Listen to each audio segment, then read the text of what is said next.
Hello, inclusionists. It's Tim. This is Think Inclusive. If you're new to the podcast, you may be wondering about that word, inclusionist. What does it mean anyways? Well, to us, being an inclusionist means that you're committed to transforming schools from places where children with disabilities are sent to disability-specific programs like for students on the autism spectrum or children with intellectual disabilities, or students with learning differences are pulled out into resource or special education classrooms, to schools that include each and every learner and gives them the support that they need to learn, thrive, and feel a sense of belonging in general education classrooms with same-age peers and with the same curriculum as everyone else, even if they need adaptations. Not sure how you feel about all that? Well, we are glad you're here because on Think Inclusive, we bring you conversations about inclusive education and what inclusion looks like in the real world. And it's through conversations that I believe we learn and we grow. Let's get started.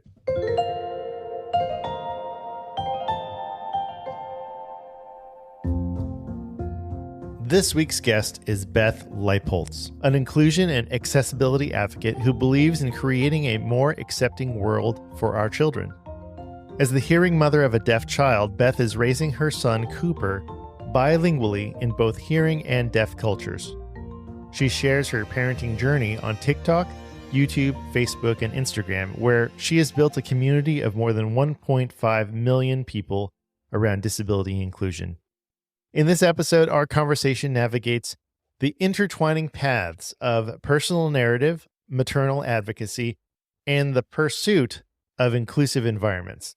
Beth provides a window into her world as the mother of a deaf child equipped with cochlear implants, touching on the role of American Sign Language in their lives and the decisions that have shaped their journey.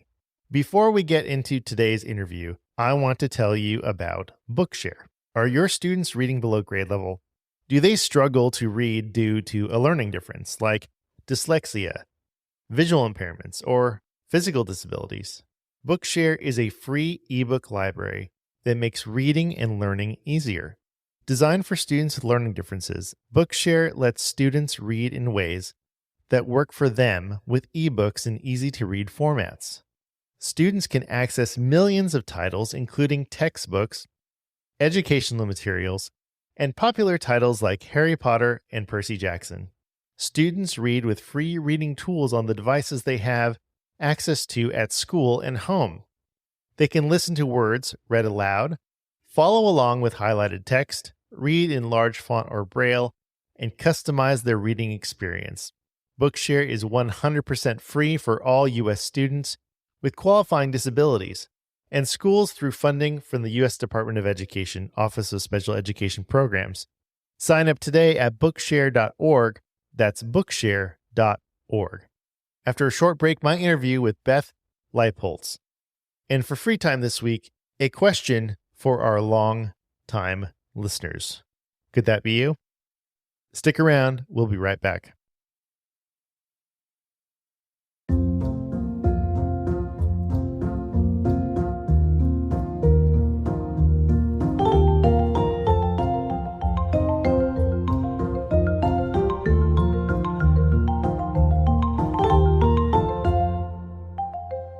Beth Leipholtz, thank you for being on the Think Inclusive podcast.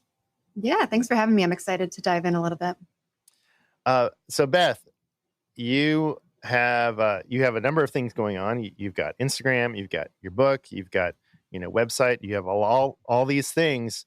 Let's start out with what's the big message that you want to share about inclusion and accessibility? Yeah, I think for me, when we kind of we were sort of blindsided by my son's diagnosis. He's profoundly deaf, has cochlear implants. We use sign language. And so it was just a big world of like the unknown. And I think that's kind of been my driving motivation in sharing our story, is just to kind of make, something that people don't know a lot about more widely known, not necessarily just to connect with other parents, but people who might encounter kids with implants or a deaf person. And so obviously I can't tackle that from every single point that there is when it comes to disabilities and inclusion. But if I can at least make people think a little bit differently, that's kind of where I'm at with it. Mm-hmm. So you said that he has implants, and I know that can be a difficult decision for a family. Was that a difficult decision, or was it, just, walking through that? Yeah. It was something that was new to us. I, at the time, did not know about a lot of the controversy that can surround cochlear implants when it comes to the deaf community. And so that was something that was new to me to navigate. I think for us, because of where we live, we are in like rural Minnesota. We knew that a deaf school wasn't really an option. We knew that he would be raised in a hearing world. We're very ingrained in this community and didn't see moving as an option. And so for us, that it kind of was a no-brainer once we had asked the questions we needed to ask. But the decision to also incorporate ASL was a no-brainer because I didn't want to, there's days Cooper doesn't want to wear his implants. We didn't know if he would take to them to begin with. And I didn't ever want to be cut off from communicating with my child. So I think both of those were an easy decision in a way. Okay. Yeah. So I'm definitely not an expert or have any significant experience in having a deaf member in my family or even students. When I was a special education teacher, I usually supported learners who were on the autism spectrum or who had an intellectual disability, or maybe had some behavior challenges. So what is it like just supporting someone who is deaf, and then like what you said about taking implants on and off, like that's like what? Like I didn't know you could do that. Yeah. I always say like nobody teaches you how to parent in general, and nobody teaches you how to parent a deaf child who can literally just turn his hearing on and off and when he's mad. So there's a lot of unique situations that I just didn't anticipate as a parent. And I obviously can only speak to, interacting with a deaf child to that extent. I know deaf adults, but not on the level of my child, obviously. And so, yeah, it's something that is when his implants are on, when that magnet is connected to his head, he can hear sound. He can hear pretty much everything we hear. It might sound different to him, but it's all he knows.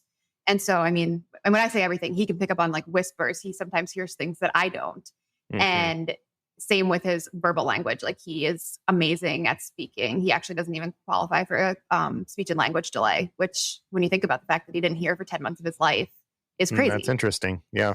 And so, yeah, there's a lot of dynamics there that it's like, if he's sick and he doesn't necessarily want to wear them, if he's overstimulated, he'll take them off. If he's mad, he'll whip them off. Like there's a lot there that nobody teaches you how to navigate. And so that's been another place where it's really helpful to have sign language, obviously. Although, when he's really mad, he can just go stand in the corner and not look at me either. So. Right. So the idea though, with ASL and teaching and incorporating that into your daily life.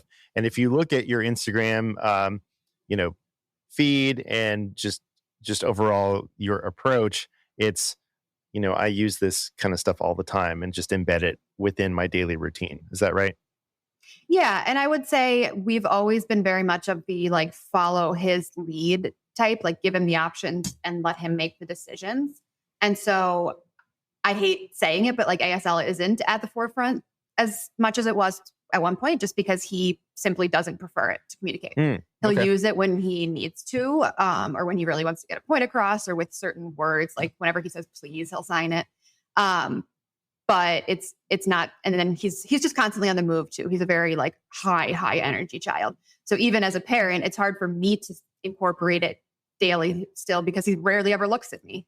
And so it's something that we obviously still have, and he knows a ton of it. He understands a ton. He has that in his back pocket, but it's really hard to incorporate daily when he prefers to speak. Sure. Well, and how old is he? He'll be 4 in September. He's 4. Well, yeah. So, and that, obviously could change, right? At some point too. Mm-hmm. It's just, but I like what you said about following his lead, and really making it a choice, right?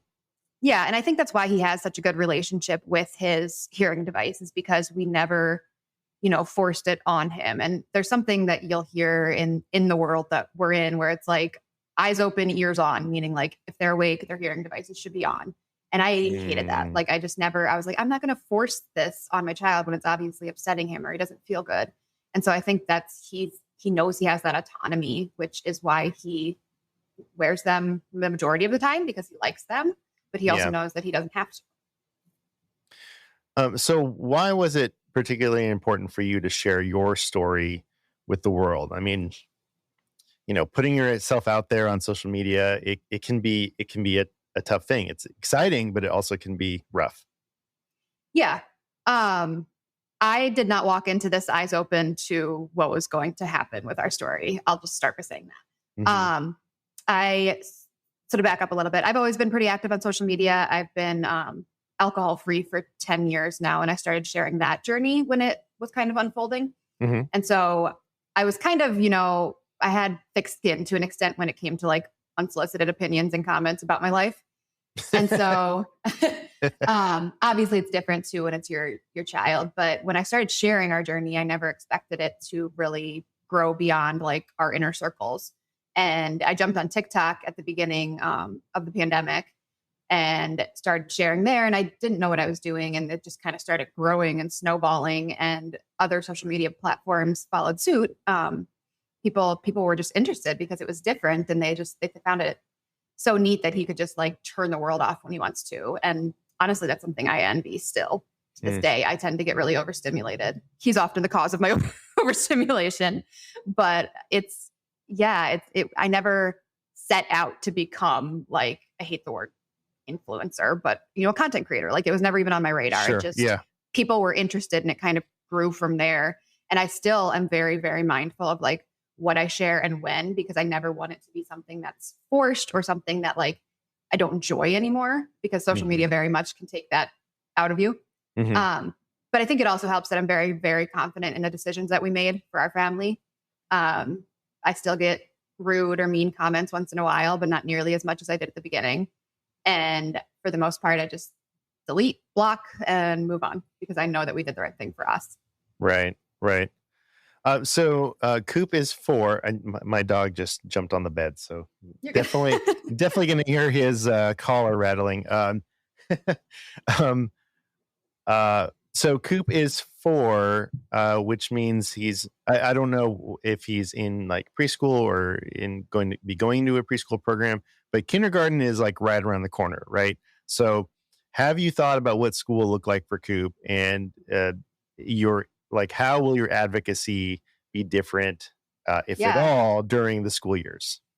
Yeah. So he's a September birthday, so he'll have a year of preschool starting this fall and then another year, just because he's right on that line of being, going early or not. And I actually am too. So my parents waited for me, and I really enjoyed being the oldest. So that's what we're going to do. He'll have 2 full years of preschool. We live in Minnesota. We are very, very lucky. Minnesota is to my knowledge, one of the only and best states that has a 0 to 3 early intervention program through school districts versus like external services. So as soon as we got his diagnosis, they were in touch with us, kind of saying, here's your team, here's your plan. We mapped it out from there. We had sessions with them. Like we had so much packed into those first 3 years. And I've talked to other people who don't get any of that. They don't get any services through a school district until their child turns 3, which is crazy to me. I mean, that's only the last 10 months like that he would have been getting those services. And so we're super lucky in that regard at all in Minnesota. And then our actual school district itself has been incredible. I was worried, like I mentioned, just being in a rural area and not knowing any other kids with implants. We actually have about 4 or 5 other kids in our district, which for a town of 15,000 is kind of amazing. So our school is very, very familiar with it, but they've gone above and beyond. His deaf and hard of hearing teacher uses sign language, uses spoken language, makes sure he has access to an interpreter, which he will full-time in the fall. And I'm hoping that kind of gets him a little more interested in ASL again. And then they've gone out of their way, like equipment and technology wise. There's something called a Roger mic or an FM system is another really common term, where the person wearing it, their voice will go directly into implants or hearing aids via Bluetooth. And so they went out of their way to go purchase that for us. And not only for school, but like we take it home. Like it's ours to use as we please. And that's when we started using that about a year ago is when his speech just took off. And I really credit it for going directly into his implants like that. Wow. And so, yeah, that's been amazing because those devices alone are like, they can be $1,800. And it's like, not every family has access to that. Yeah. And we're lucky enough that we would have on our own, but the fact that our school district just took it upon themselves and continues to do so is amazing. And I'll add one more thing and then I'll stop being so long-winded. It's a podcast, so it's fine. I know. So he'll start actual preschool in the fall, and he'll be there 3 days a week in the mornings. But then he'll also have 2 days a week in a Foundations for Literacy class, which is literally a class just for deaf and hard of hearing kids put on by the school district. So I think there's only going to be 4 or 5 kids, but they go out of their way to do that twice a week for an entire school year to give those kids the extra that they need. And a lot of them come out, either reading before kindergarten. I mean, which I see happening. Cooper knows all his letters, knows all his letter sounds. He's always been very into that stuff. And I think that's partially because of ASL, just the visuals. Mm-hmm. So I'm really excited to see how that pans out. Wow. Fantastic. So, just a little story about, in the school district I was at previously. Yeah. There's this, I don't know how to put this. So for particularly deaf and hard of hearing students, I feel like as far as inclusion goes, the school districts they for the most part, and especially my previous district, it was kind of baked into what they already did. So like when you talked about interpreters, like I remember being at a school and there being a number of interpreters that would kind of, follow students from class to class. And it was just a normal thing. And it was not a big deal. Right. And so I'm wondering in my experience, like for students with autism or students with an intellectual disability, sometimes the idea that a learner belongs in a general education class is a little bit of a reach for some teachers. But I think it has to do with the amount of support that's already baked into the school. So, and I don't know, like, and again, I'm not an expert in this area at all.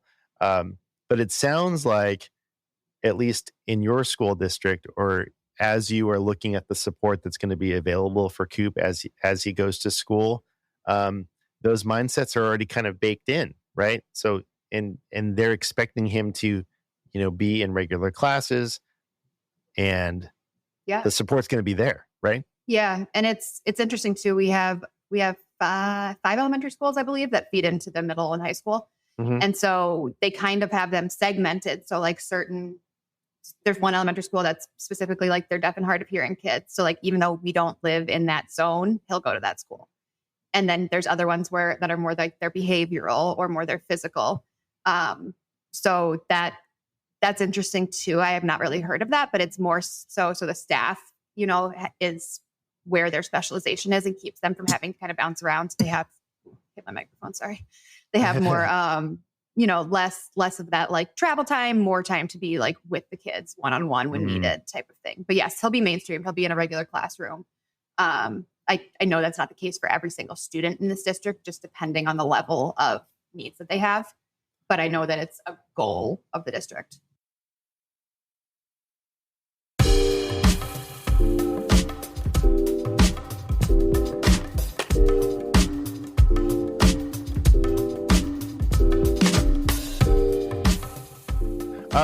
What about barriers to inclusion? And I know that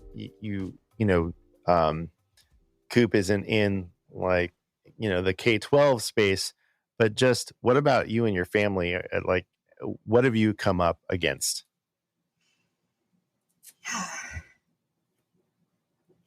I'm trying to honestly think of some, because he's just so, like, if you couldn't see the implants on his head, you wouldn't know he was deaf. he does such a good job compensating when he needs to. I would say COVID was hard because he does lip read. I mean, even though he's little, he lip reads. And so masks and like facial expressions were obviously not at the forefront. So that was tough. Otherwise, I mean, we've had like closed captions on our TV basically since he was born, just because it's good for any children, and especially deaf and hard of hearing children. And so now my husband and I are so used to that. Like, it drives me crazy when we go to like a movie and they're not on there. But I also know that like they have those tools available. Like, there's literally a sign at the movie theater that says, ask for whatever. Yeah. And I'm tempted to do that just to experience it like next time we go. Because I think it's done through a pair of glasses versus like on the screen, which is kind of cool. But we really haven't run into much because people have been accommodating. I think sharing our story, makes the people close to us want to know some sign language. It makes them know that like Cooper likes to look at faces and make eye contact, and he's visual. And so I know that that's not going to be the case forever by any means, but we've been very lucky so far. Yeah. I've also been tempted at the movie theater. It's really, and again, we don't have anyone that's in our family that's deaf or hard of hearing.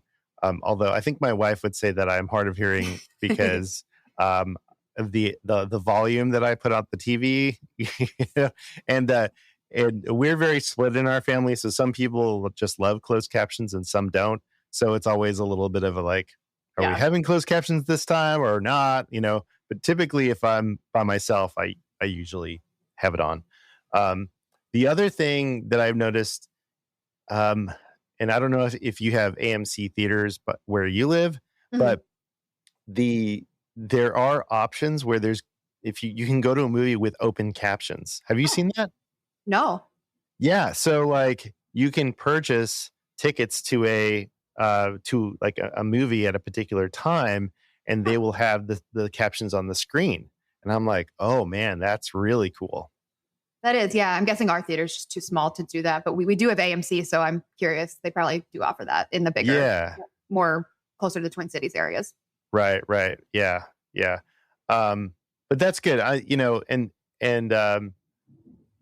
I'm glad that sharing your story, especially with the people that are close to you, have really, helped them accommodate, Coop and your family, and. I hope that continues and into the school years. One thing that's been interesting to kind of watch the progression of is captioning on social media, because I remember even when I jumped on TikTok and Reels at the beginning, like it wasn't something that most people included, like myself included, because you had to really like go out of your way to find an app that would do it, and most of them you had to pay for. And so it's been awesome to see not only the apps including that and automating it, but people putting those captions on there because they know that it makes it more accessible, or that people, I mean, me included, I would say 80% of the time that I'm scrolling like Reels or TikTok, I don't have my volume on just because I don't like being overstimulated and I'd rather read. And so that's been really interesting to kind of watch over the last few years. Yeah. Same thing with like alt text. I feel like Twitter's done a really great job over the last probably couple of years. I don't exactly remember, but it was like, oh, hey, and we can make alt text like super easy. I'm like, oh, this is wonderful, So yeah, I really feel, especially, in the internet space, social media, things are getting more accessible and, more accepted. Like it's just a normal thing, right? Yeah. Yeah. How about how you're explaining disability to Coop? Is that something that's important to you? Yeah. I mean, we've always talked to him about, you're deaf and we're hearing. And so that means that like you can only hear with your cochlear implants, but mom and dad can always hear, in those like younger kid terms right now. And he does have a grasp on it. It's actually funny because like he's going through a phase right now where like he doesn't believe that I actually have a name. He thinks I'm just mom, which is whatever. My husband gets to have a name, but I don't. And so I'll say, no, my name is Beth. And for him, that sounds very similar to deaf. Like he has a hard time distinguishing Beth and deaf. And he'll be like, no, you're not deaf, you're hearing. And he'll like get really mad. So I've just given up on that. But he definitely understands. I don't know that he knows that it makes him different necessarily. He's just a very, very confident kid in general. Like he just thinks he's pretty cool and rolls with that. And so I'm not really worried. I think he'll see a lot of my advocacy he already has. And I think that just kind of carries into his confidence. But we've always just stuck with being honest about it. Right. Right. Yeah. So he knows like you are, posting things on social media and like, he knows that there's this out. Yeah. I mean, as much as almost exactly, 4-year-old right. can know.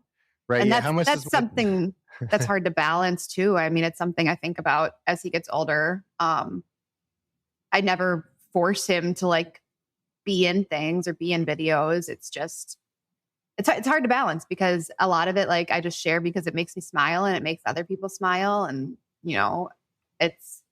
it's hard to know. This is like the first generation of kids that's growing up like social media famous or whatever. And we do get recognized in public and have people, come up and talk to us. And it's something that I'm still learning how to navigate. Right. And that I'll obviously continue talking to Cooper about as he gets older. But like I said, this is really the first generation of kids that it's the case with. And I've thought about, is it fair to share his journey at this point? But it's also our story. And I think it's making the world a little bit more friendly, a little more accessible, a little bit easier for him down the line. Because it does start small, if nobody shared and nobody talked about it, what would any of us have to relate to? Yeah. Yeah. I think it's a delicate balance, even for, even sharing, your, photos and videos, from a family who isn't experiencing, that, like the deaf experience, it's just like, I think about that, sharing with my kids. My kids are, 17. No, sorry. She'll be 17 next month.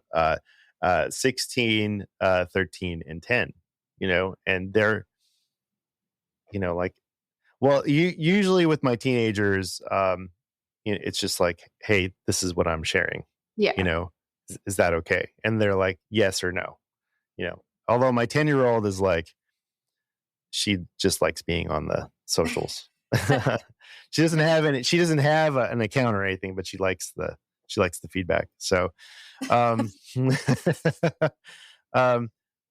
tell us about your book, or books. Is it just one? Is it one or is it multiple? Technically multiple. So my first one, I self-published, and it's mostly geared towards parents of children with hearing loss or who are deaf. Just kind of details navigating this journey. It's really covers the first year, and that one's called Hello Holland. It's a nod to the poem Welcome to Holland, Right, which is really, yeah. And so that one, it just kind of is my little book. The big one, the one that's, been a really big project the last year and a half, almost 2 years, is a children's book called The ABCs of Inclusion. And the idea, to write a kid's book was always kind of in my head, but I didn't want to write one that was super specific to being deaf and hard of hearing, because yes, there's families that follow me that fall into that, but it's so specific. And I wanted to be able to kind of appeal to a bigger audience. And I had realized, along the way that we've gained over 1 million followers across platforms type of thing. And I know that it's a lot of parents just of children with special needs or varying needs in general. And so I got to thinking like, well, you know what, like, what if we actually base the book off these kids? And so it's called The ABCs of Inclusion. Each letter of the alphabet is a child's name based on a real child. So that was important to me to put that kind of person first language versus like using the diagnosis as the letter. So like C is for Cooper, and then it talks about being deaf and having cochlear implants, and it's all like in a very kid-friendly way. Mm-hmm. And so every child has a different diagnosis. They're all based on real kids. So I mean, there's anxiety, OCD, cerebral palsy, diabetes. Like it's a really wide array. And it was hard because some of them are just really complex topics and big words that you can't avoid. And so to bring it down to like a short, succinct kid level page was tough, Sure. but Yeah. it's been a labor of love. So it came out in March, and yeah, it's currently sold out, which is mind blowing. So we're waiting on the next print run, and I hope it kind of keeps making it into the hands of people and schools and libraries. And is this also self-published, or did you go through a publisher? Independent publisher. So Okay. For people who don't really know the publishing world, there's self-publishing, independent publishing, and like traditional publishing. So independent publishing is where the author really like funds the majority of it, but works with that publisher for those resources. And so they've been amazing. I worked with the Twin Cities publisher for that. Oh, wonderful. And so how has the book been received? I understand it's sold out, but like what kind of feedback are you getting from it? Yeah. I mean, I'd be lying if I said it was all positive, because there's always going to be people who don't like the way something is worded or don't like that something was included and something wasn't. So I've gotten, a handful of people who don't think I did it right, or did it for the wrong reasons, which that's honestly been hard to like come to grips with and read that kind of stuff, because it's like, I know my heart and I know where my heart was in writing it. So it's just hard to like see that people can think that's not the case. But yeah, overall, it's been really fun. I love seeing parents send me videos sometimes of like, they'll have read the book and then later their kid is talking about something and like relates it back. And that's what I love seeing. Like, that's exactly what I wanted to happen. I think a little bit of like the negative feedback maybe came from, I'm always careful about how I talk about this too.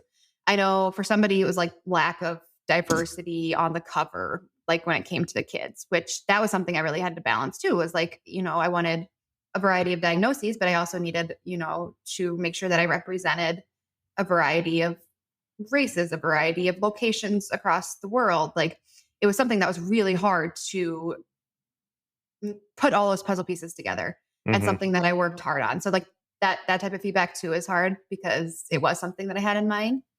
And then I know, we probably will touch on this regardless, but the next version that's coming out has a few small tweaks.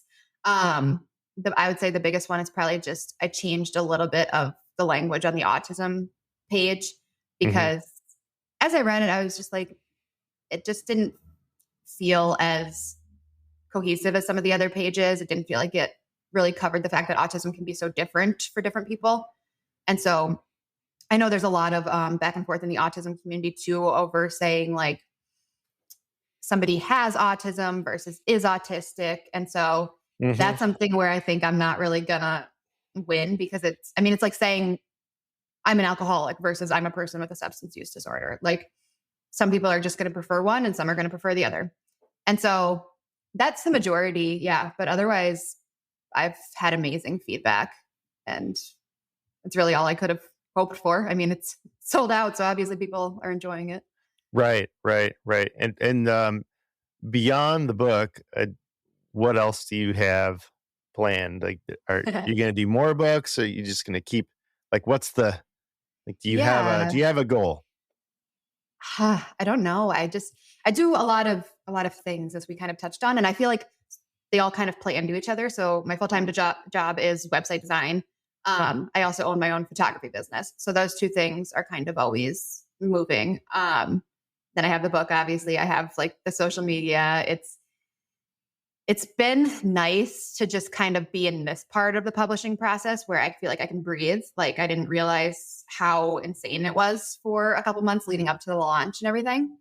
I would like to say, that there's probably a second book, but I also think I just need a breather for a while. Yeah. Just live life, Yeah.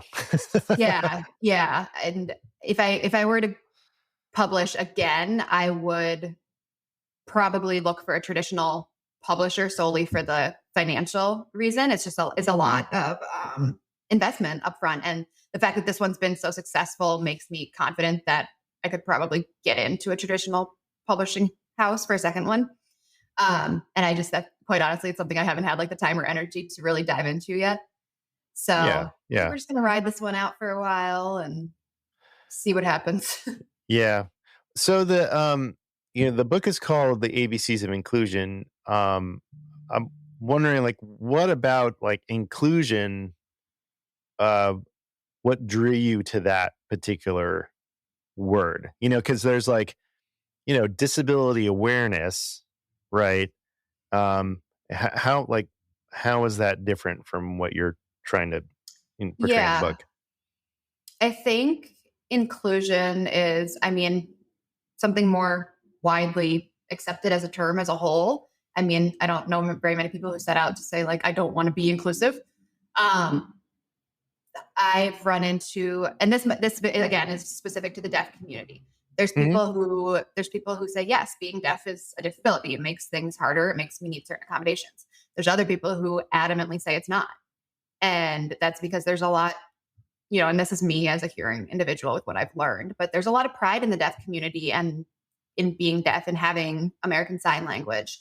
And they don't view it as a disability.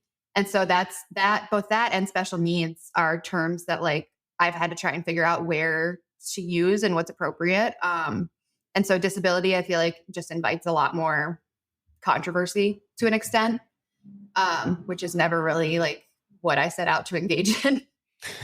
Education, yes, but like controversy for the sake of controversy, no. Yeah, I mean, we all have a lot to learn, right? And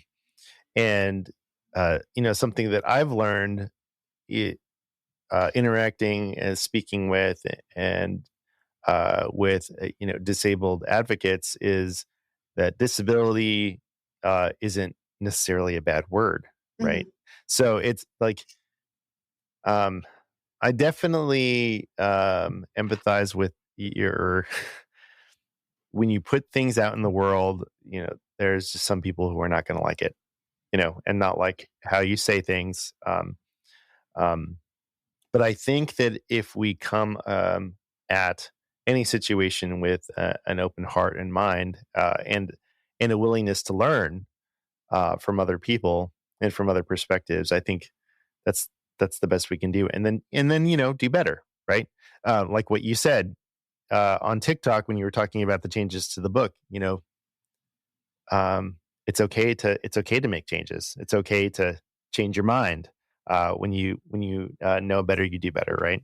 And say, yeah, you don't know what you don't know to an extent. And it's like, yes, obviously I researched everything in that book, but I'm not an expert on 26 plus different diagnoses. Like I can't say probably even most doctors are an expert on that many things.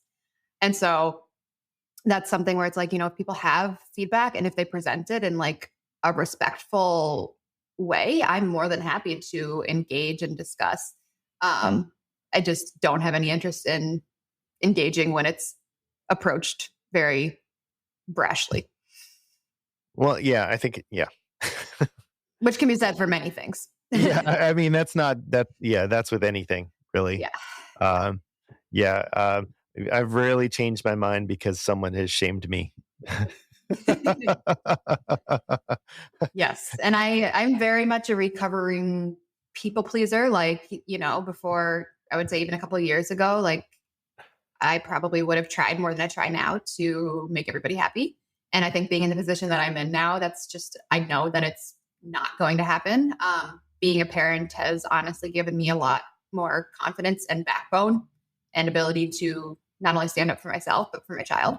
And so I think that plays into it too. I mean, like I said, I'm confident in the decisions that we made, which in turn makes it easier to kind of navigate those situations online.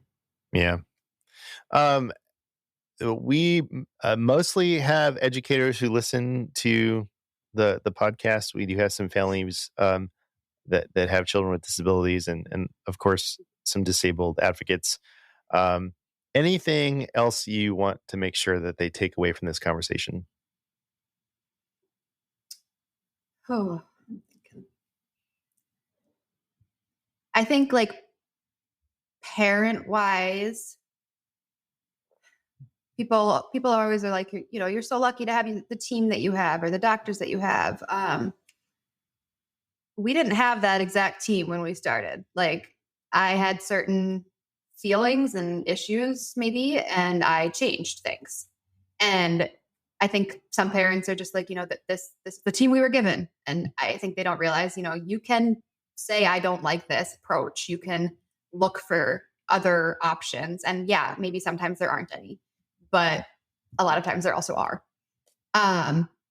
So that's one of the biggest things. I mean, I credit the team around us for so much of not only my knowledge and my passion about this, but just Cooper's success too.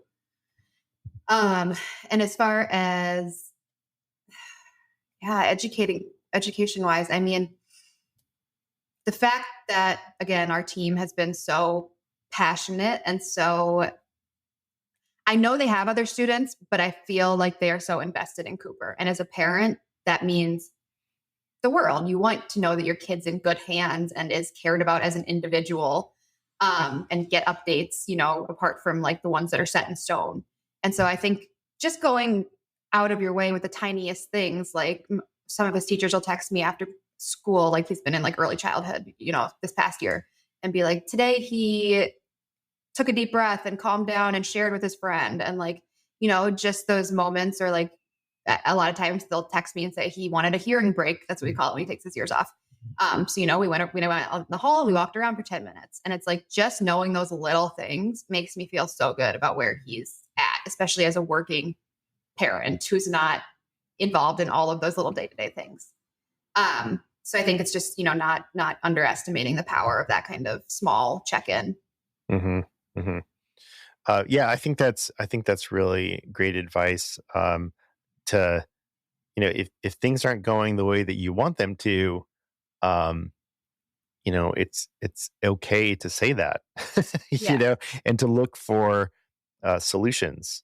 And sometimes that is, finding additional or alternative team members, right? Mm-hmm. And then the communication is so key between educators and family members. I think that sometimes that doesn't always happen, and we need to make sure that that happens more frequently and it's emphasized. Right after this break, the mystery question.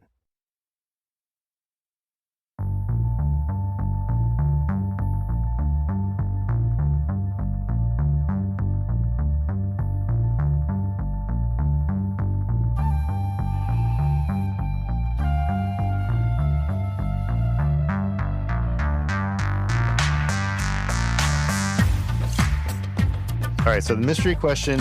So I have a stack of question cards that I got from Pod Decks. Okay. It's completely random. I'll pick a card, say the question, and then we'll both answer it. Does that sound fun?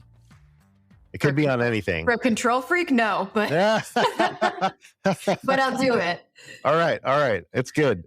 So far, it hasn't been anything too like controversial. So, Okay. All right. Okay. So, what gives you butterflies in your stomach? Ooh.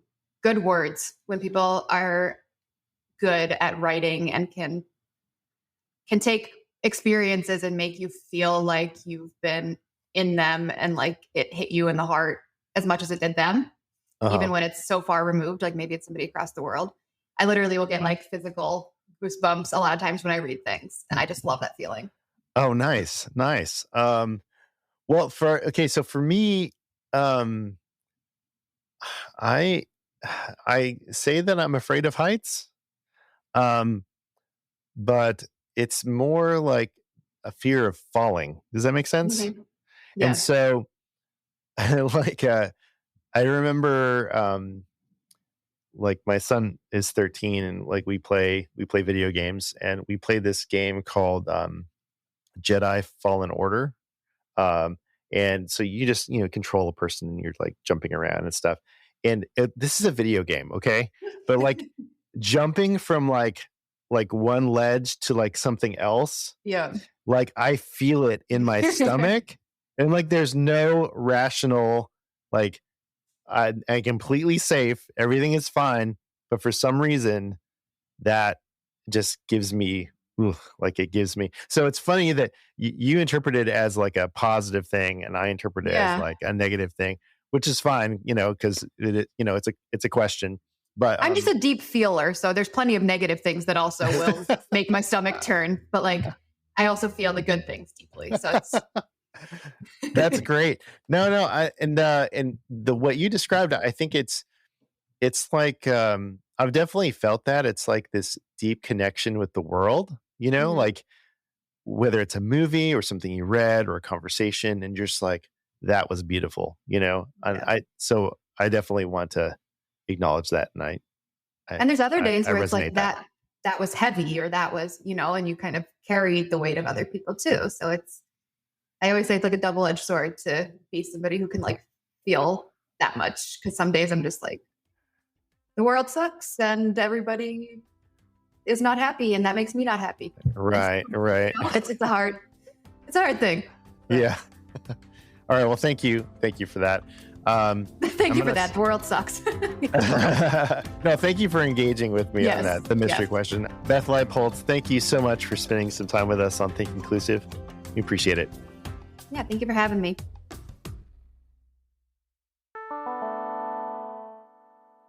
That chime means it's free time. If you've listened this far into the episode, thank you.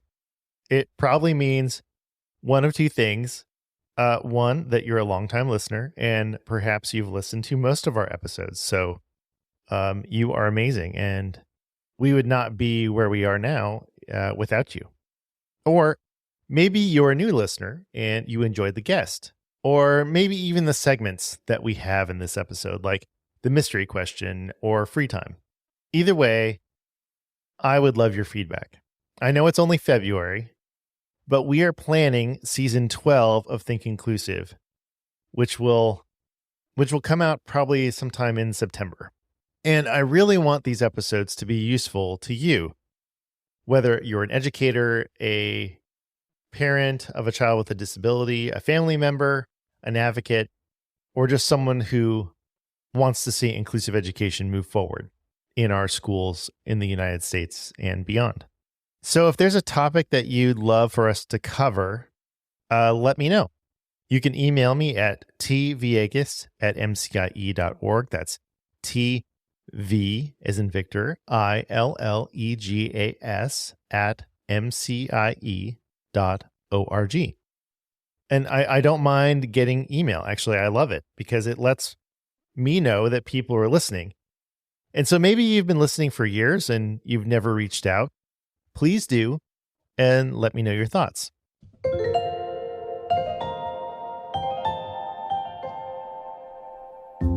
That's it for this episode of Think Inclusive.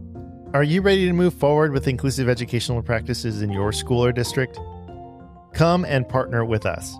We don't just work in Maryland. We have partners across the country, including Illinois, Virginia, Arkansas, Oklahoma, and guess what? There's more to come. We'd love to partner with you.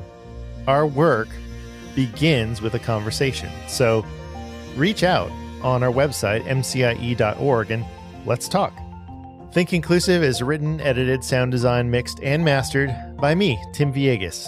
And it's a pleasure to do so. I just love making podcasts. It is a production of the Maryland Coalition for Inclusive Education. Original music by Miles Kredich. Additional music from Melody. That's MELOD.IE. This episode has been sponsored by Bookshare, which is 100% free. So please check it out, bookshare.org. Thanks for your time and attention. And remember, inclusion always works.